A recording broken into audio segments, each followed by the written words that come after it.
ஈசனிடமே சென்றுவிடும். இதனை ராவணனுக்கு ஈசனளிப்பார். ஆனால் ஜடாயுவை வீழ்த்தியதால் இது ஈசனிடமே சென்றுவிடும்.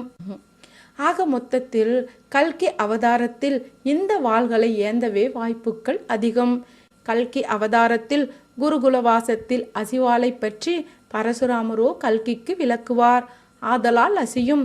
அவர் விஷ்ணுவின் அவதாரம் என்பதால் சாரங்கம் சுதர்சனம் போல நந்தகியும் வரும் என்பதால் நந்தகியும் ஈசனிடம் பெறுவார். மேலும் தர்ம ஸ்தாபினம் என்பதால் சந்திராசனமும். ஆக இந்த 3 வாள்களை ஏந்தவே வாய்ப்புகள் அதிகம். மகாலட்சுமியோ பத்மாவாக அவதரிப்பார். ஈசனளித்த கிளி மூலமே இருவருமே சேர்வார்கள்.